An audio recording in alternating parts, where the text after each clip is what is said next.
partially introduced, so continuing our exploration of Notch signaling, Dr. Gary Struhl has taken a complementary approach, studying how this pathway operates in living organisms to orchestrate complex developmental processes. His meticulous genetic and molecular analyses have revealed how cells make decisions in real time. Please join me in welcoming Dr. Gary Struhl presenting Solving the Mechanism of Notch Signaling in Vivo.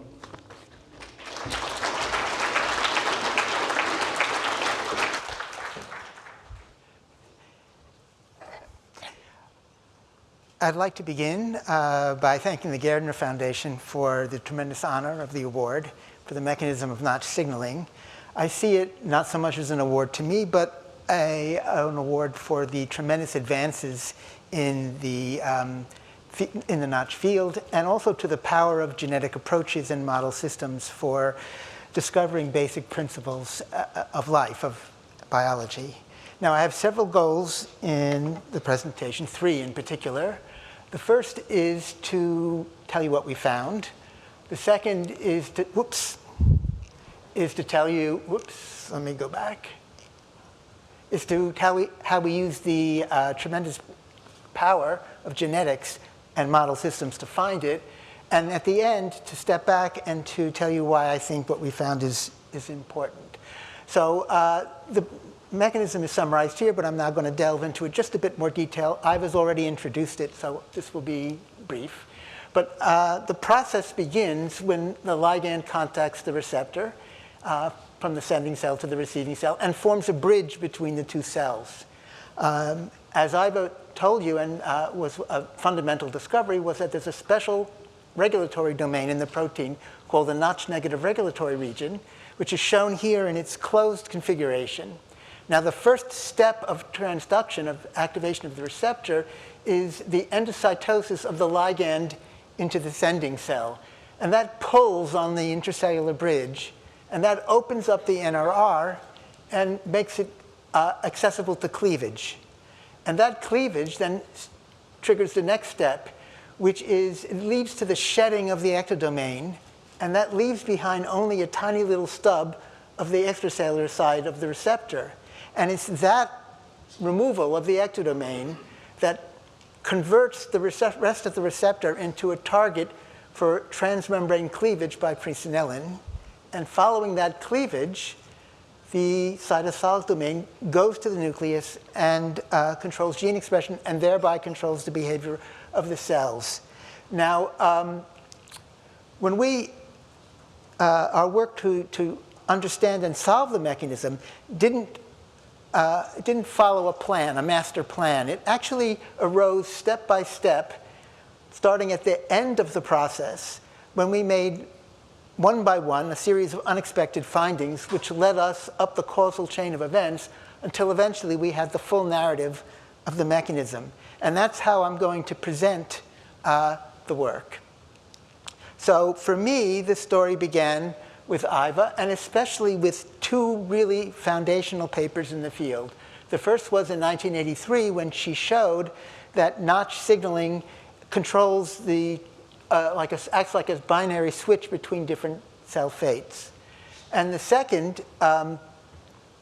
discovery was her mosaic studies, which showed that Notch was likely to be a receptor, and that it was a receptor for a system of feedback amplification which would let cells coordinate their choice as to what they were going to do. Now, this is a picture of Iva at the time she made those discoveries.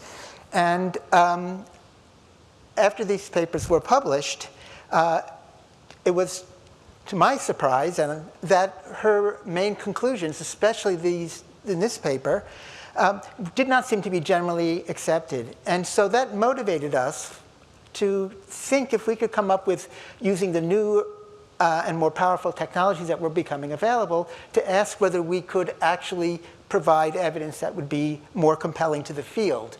And so that's what led to my engagement with Notch. And the experiment we did, Iva described briefly, is in order to ask whether it was receptor, and a receptor of the type in which the ectodomain keeps the cytosolic transducing domain off, unless bound by ligand, which releases that repression.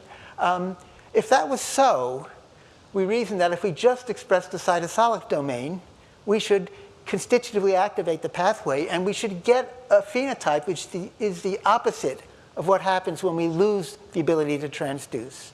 And that is, in fact, the result that we, Iva, myself, and Iva's graduate student, Kevin Fitzgerald, found was the case in both worms and flies. And I'm illustrating it here from flies.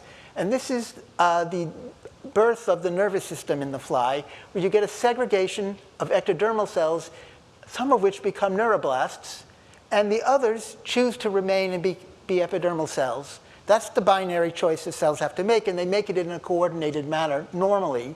Now, if you don't have Notch, they all choose the neuroblast fate. But if you ectopically express or constitutively express the cytosolic domain, then they all make the opposite choice, which is to make epidermis. And I think it's fair to say that those results convinced the field that this was a ligand receptor system for determining alternate cell fates.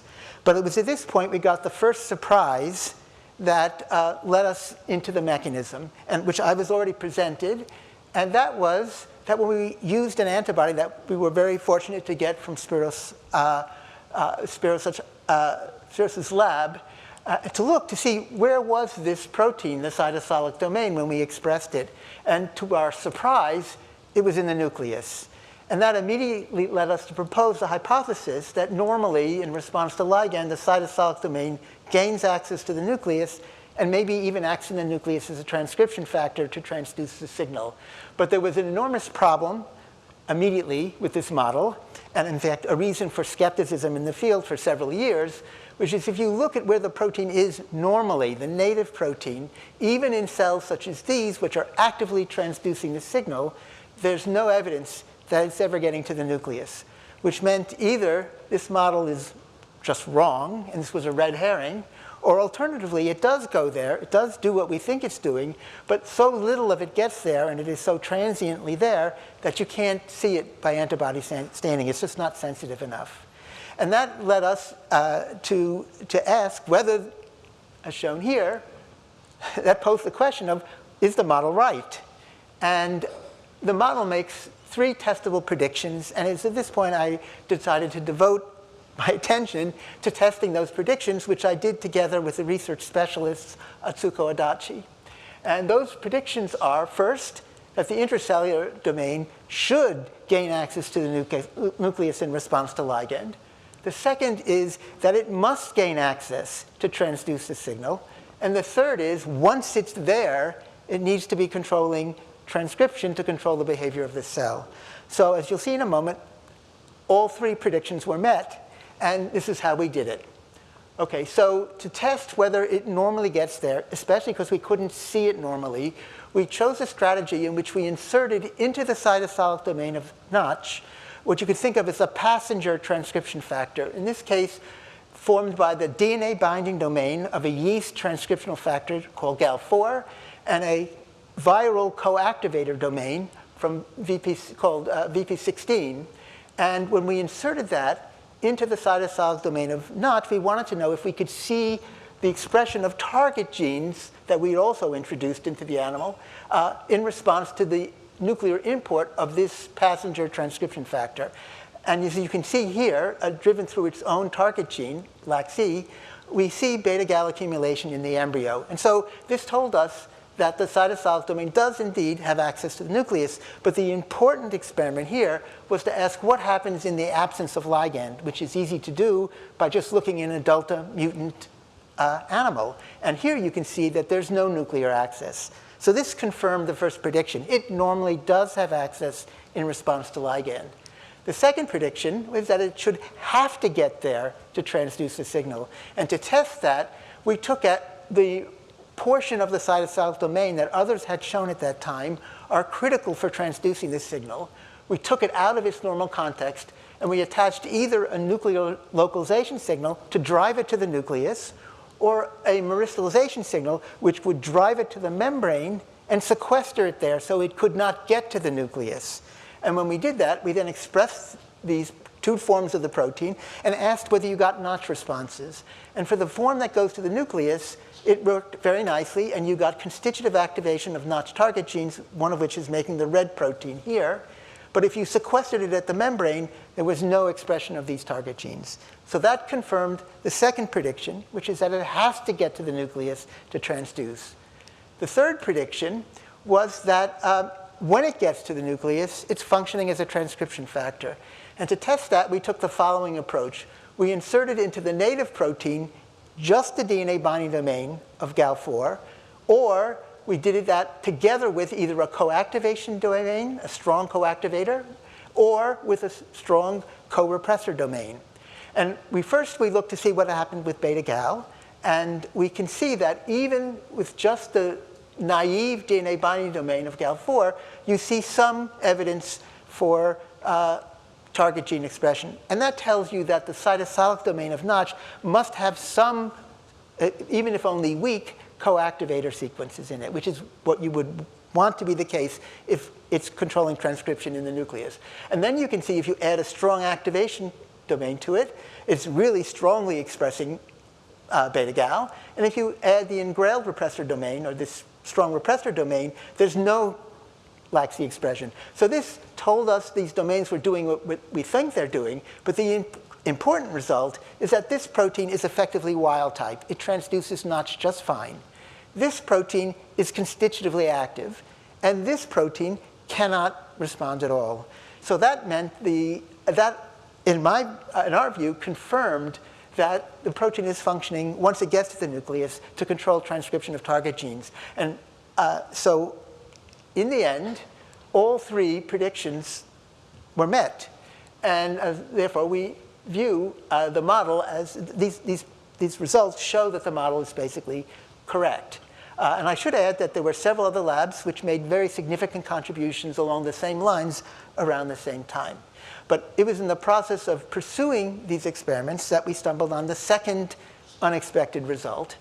And that's shown here, which is that it seemed as if the cleavage event, which would release the cytosolic domain to go to the nucleus, that cleavage event seemed to be happening within the plane of the membrane, in the transmembrane domain.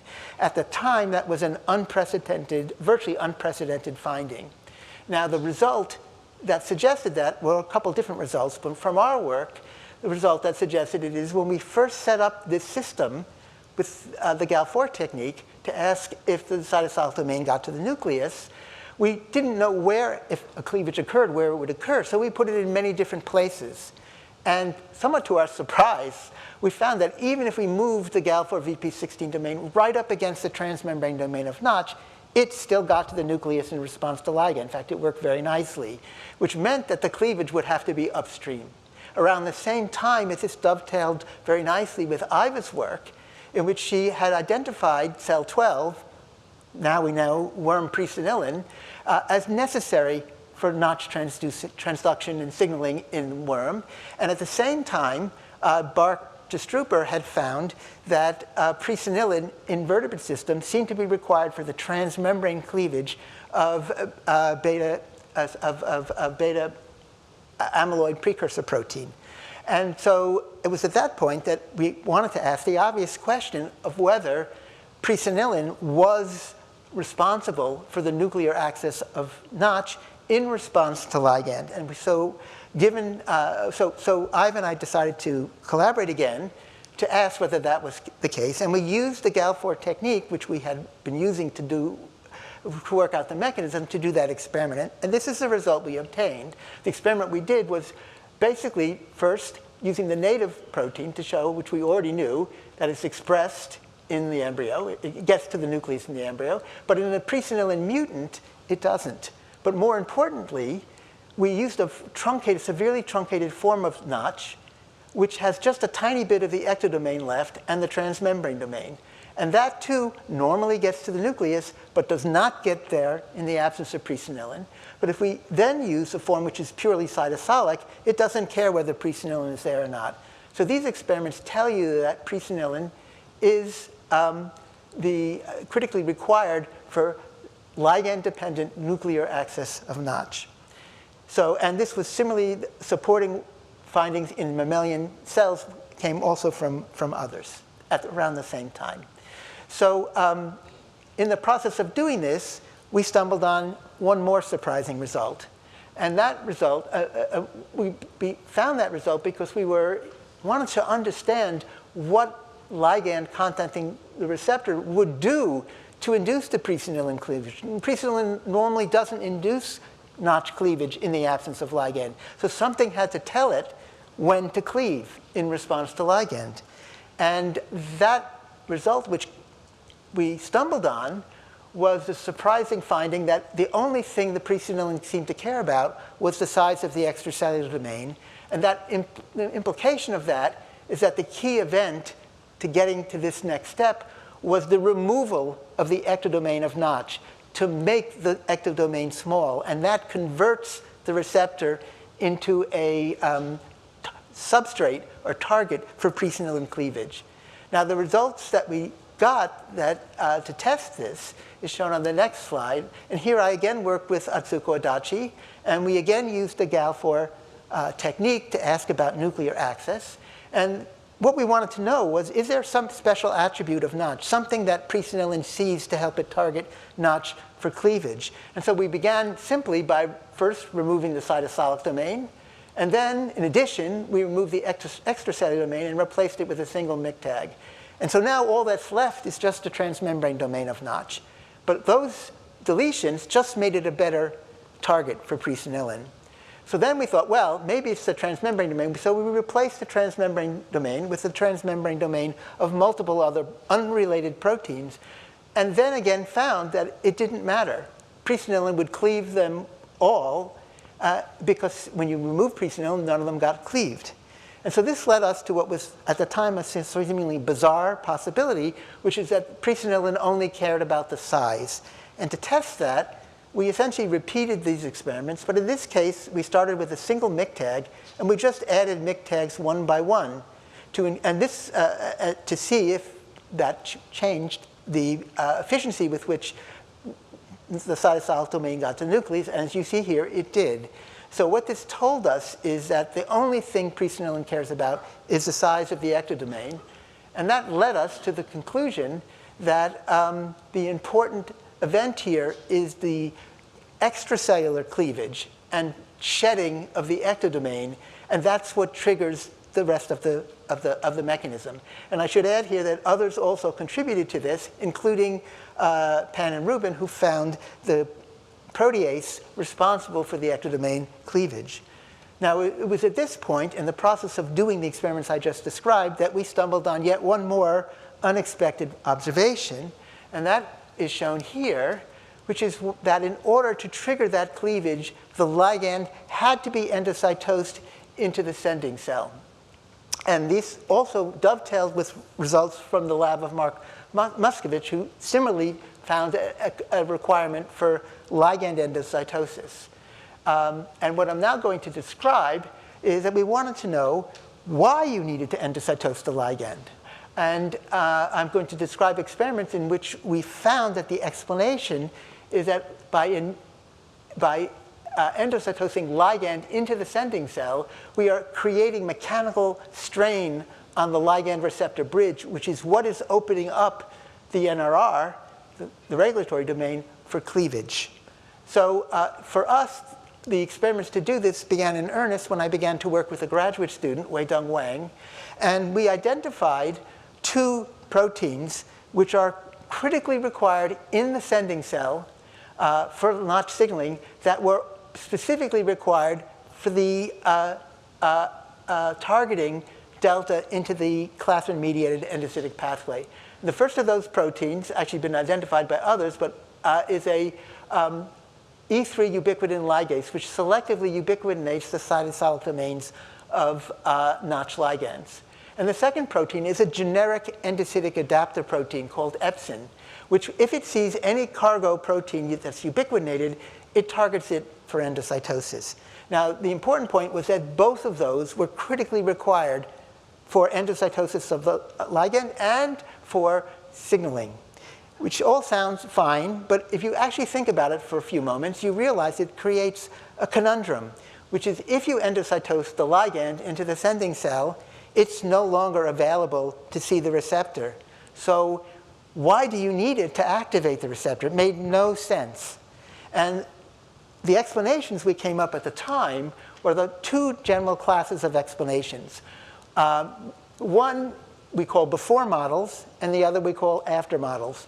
And before models are, you could think of them as recycling models. And the idea is that when delta first comes to the surface, it's in a protoform that is either not able to activate the receptor, or which maybe is put on a portion of the sending cell surface where it doesn't have access to the receptor.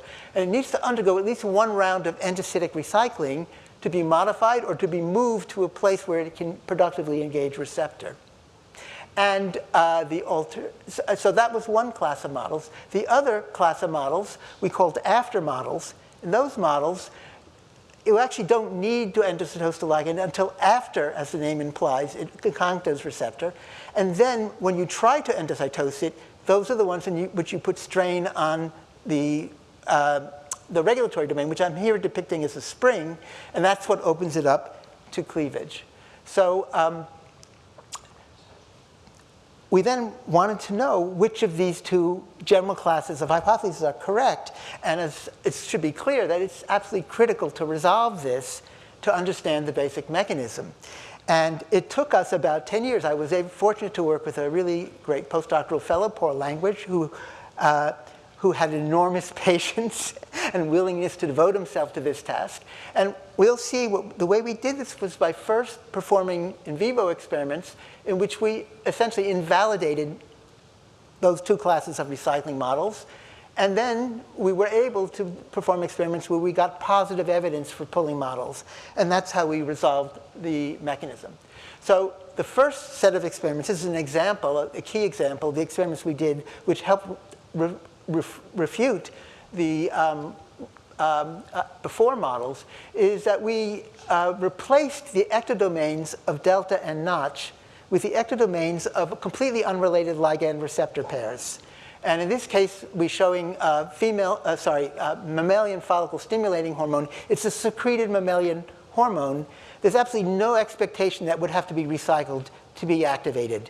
And it's the ectodomain of its cognate receptor to create these chimeric ligand receptor pairs. And we reasoned that if you don't need to recycle this to activate it, there's no reason why you would need endocytosis. You should bypass the requirement for endocytosis. And when we did the experiment, that is not what we found. And just to show you what we found, where we assayed for this was in the developing wing. And normally, the dorsal half of the wing and the ventral half of the wing signal to each other through notch to induce target gene expression and behavioral changes, cellular behavioral changes, along the interface between the two halves of the wing. And that turns on, for example, this yellow protein, which is from a notch target gene. And what you're looking at here is large clones of cells which ectopically express this chimeric ligand. And the surrounding black cells are expressing the chimeric receptor. And wherever the two interface at the clone border, you see ectopic induction of the notch target gene. So we've reconstituted signaling, but the important result is that if we block entry of this ligand into the endocytic pathway, you get no ectopic activation of notch pathway. And so that's telling you that that's arguing strongly against recycling models, because otherwise they should bypass it. Now, in the process of doing those experiments, we got a huge bonus result. And that's when we looked carefully at what's actually happening to the ligand and the receptor when we're getting signaling blocked. And that is what we found was something quite remarkable, which is if the ligand cannot be endocytosed, the receiving cell actually eats a portion of the membrane of the sending cell, including the entire ligand. And this you can see here, this is the clone. And in this case, the FSH delta is red. And you see the neighboring cells, which have puncta, which have the receptor, actually have incorporated the ligand into some of those puncta, especially right next to the clone. Now, that was important because it told us that not only do you not need it to recycle to modify the ligand, you also don't need it to move it to a part of the cell where it can see ligand, because for the receiving cell to eat the ligand, it has to see it. So this essentially invalidated both of the main versions of recycling models, which left us with pulling models. And here the challenge was the after models. And the challenge here was, how can we show that you actually need mechanical force in vivo? That's the operative agent in vivo to activate the receptor. And that proved to be a challenge. But the way we resolved that is we did the following experiment, which was kind of remarkable that it worked, actually, which is we reasoned that if this domain is functioning as a force sensor, maybe we could replace it with a truly bona fide force sensor and reconstitute delta notch signaling that way. And we chose as our heterologous force sensor the A2 domain of von Willebrand's factor, which is a blood clotting factor. And this domain is cleaved in response to mechanical stress, in turbulence in blood at injury sites. And because it's involved in a large number of genetic blood clotting diseases, it's been the subject of intensive study by biophysicists for many years. And it has been shown to function as a bona fide force sensor. And even more importantly, because it's associated with blood clotting diseases, those diseases are genetic mutations in the A2 domain which change the tuning, the threshold, the force threshold necessary to open up the domain to cleavage. And so we could then choose different forms of this domain and ask whether any would have the right tuning to reconstitute notch and signaling. And I want to also emphasize, as you can look at the structures, they're completely different, and as is the cleavage site. But both are actually cleaved by the same family of metalloproteases called atom proteases. So that's the experiment, and the result was, in fact, we could reconstitute delta notch signaling, but only if we had the right tuning. So this is the native native A2 domain, and this is the same assay, and you see induction of the target gene, but only along the normal interface between the dorsal and ventral halves of the wing. And this is even though you had clones which were confronting ligand to receptor. But if we then look with a disease-associated form of the A2 domain, which has a lower force threshold, now we could see at the edge of the clones ectopic induction of the notch response. So we could reconstitute it, but we do not see that when we block the ability of the ligand to enter the endocytic pathway. So with that result, that confirms basically the pulling aspect of the model. And I wish to also note that other labs contributed very significantly to evidence that pulling is actually the operative mechanism in vivo. So now we have essentially, starting from the back end, worked our way up one by one through the causal chain of events, which constitute a narrative, a complete narrative, effectively, for the basic mechanism of signaling. So I would now like to step back and ask why is this important? And there are several points I want to make. The first is the way we did these experiments, the approach we took, shows the tremendous power of genetic approaches in model organisms to not only tell us about the logic of how our pathway works, but actually to get to the molecular mechanism. And it could be that it's in the nature of the notch signaling mechanism that it was particularly tractable to the kinds of experiments we love to do. But even so, it's a testimony to the power of the approach that we were able to get as far as we got. The second point I want to make is the value of the early studies in these systems, and especially when it became available, the ability to create transgenes to express altered forms of notch which have either constitutive gain or loss of activity in any cell you want, in any tissue you want, and now in any biological system you want, to actually determine and to understand what notch is doing in virtually any context. And that, together with, as Iva mentioned, the early evidence that notch was implicated in disease. And virtually any gene involved in controlling patterning and growth, we now know they're virtually all involved in things like cancer, because that's what cancer is. But what's important is, up until that point, when we had both the foundational studies and the link to disease, at that point there may have been 10 to 20 papers a year, but shortly after that, there's this enormous explosion of publications to now about 2,000 a year, which shows how these early studies to get at the basic mechanism fostered an explosion of work and discovery in Notch and its relevance across tissues, disease, everything, basically.